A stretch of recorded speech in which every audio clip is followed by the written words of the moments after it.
mga tao. Yung mga ganyang kala mo, alam mo naman ano sa umuwi, di ba? Madaling araw na. So, marunong ka naman eh. Marunong ka mag-commute, hindi na kailangan ng tatay ko. Okay? Kunin mo yung toilet rin. Ganyan-ganyan pa. Natin ka lang isa ng nanay mo eh.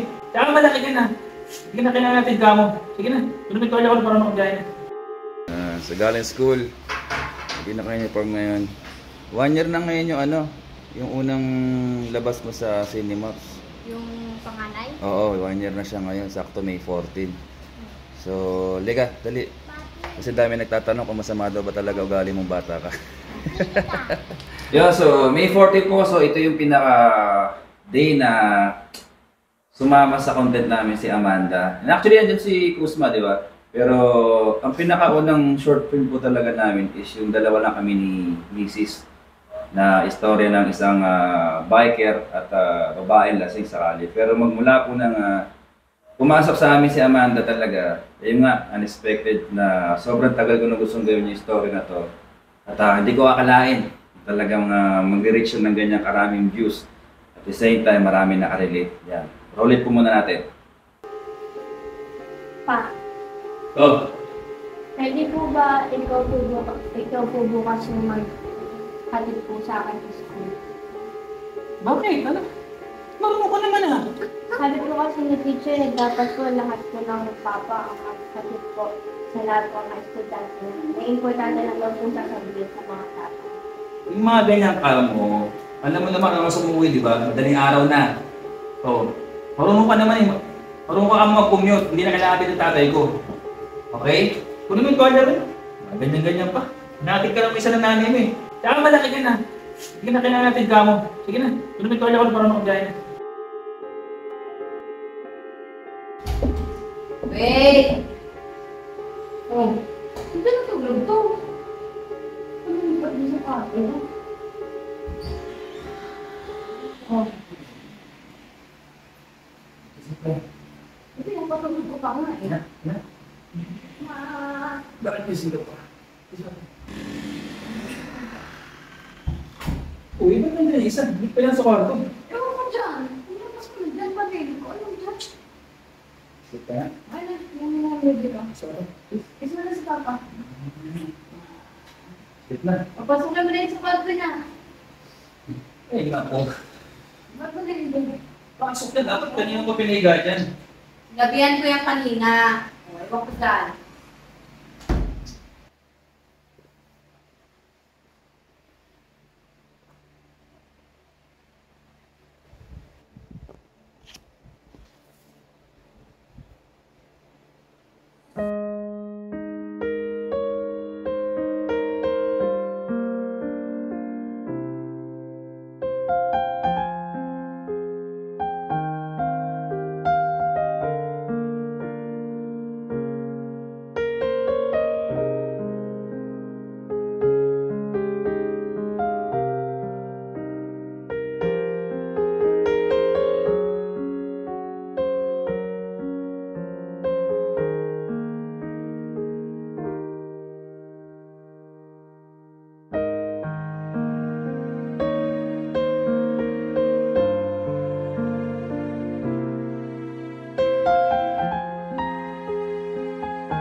Si Amanda.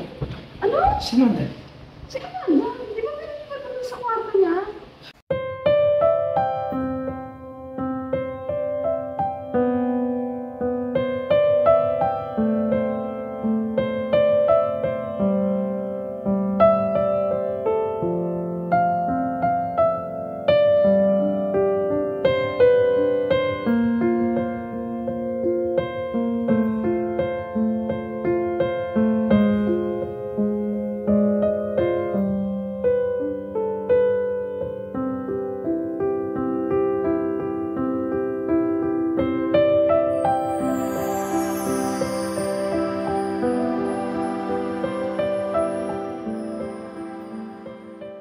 Yan, so napanood niya po. Kung sino pong gusto makapanood ng full video niyan, punta lang po kayo sa videos namin tapos sa album.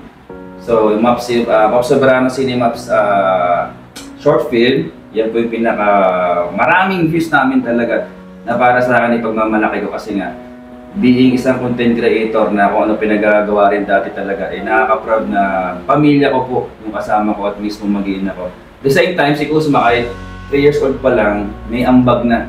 No? Kaya hindi lang po ako talaga yung lumalarawan dito sa Cinemaps. Actually, itong mga past 2 months is yung Gen Z story talagang kay Amanda namin na pinagawa. At napakadaming nakarelate, napakadaming nag-share, napakadaming nanood. At the same time, dumami po ng dumami yung followers namin.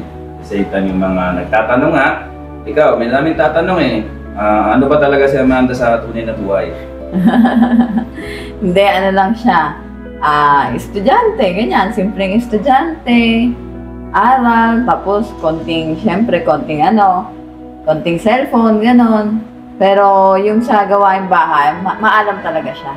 Maalam siya, kasi minsan may nagtatanong sa akin. Oo, kasi kung naghuhugas na daw po si Amanda. actually marunong talaga siya. Yung page po niya, yan yung nakatag, actually yun yung mga content niya nung una. Kaya lang nga po, medyo mahirap mag-manage na maraming page ngayon kasi sobrang higpit din ni Lola Meta. Yung isang page, pa may mali kasi isang page mo, pwede madami lahat. Kaya mas piniris ko muna yon. Pero at least meron siyang page sa sarili niya, meron din si Kuzma para pag sakaling lumaki sila, meron silang sariling platform na magagamit nila hanggang sa paglaki nila. Yun lang naman po yung gusto kong munting manahin nila sa akin bilang ama. Yan, at ano sasabihin mo? Kasi madami nagtatanong na yung Amanda pala na yan. Kasi, sa totoo lang po, madami kami nagawa content na matino si Amanda. Pero nagba-viral po talaga kasi yung may issue siya.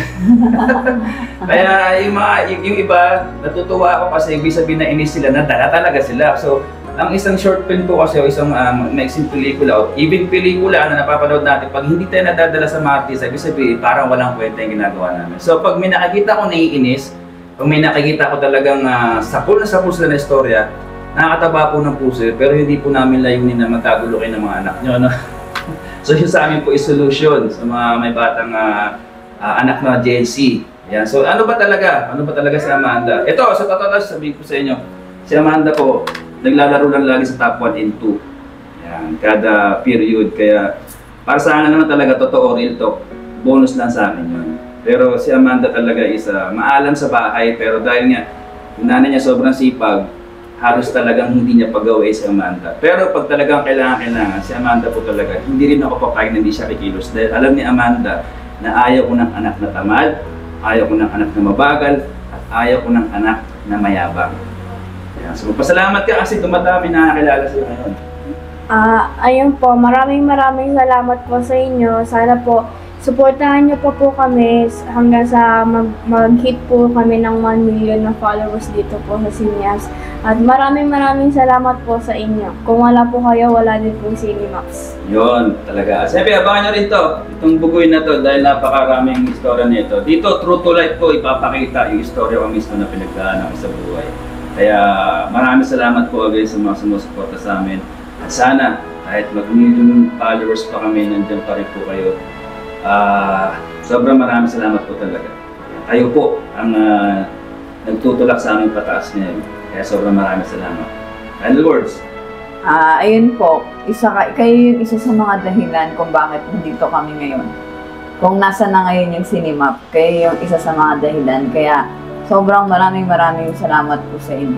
Araw-araw namin din kayong sinasama sa dasal namin, lahat ng fans namin. 2, 3. Thank you po, wakin po. Yun.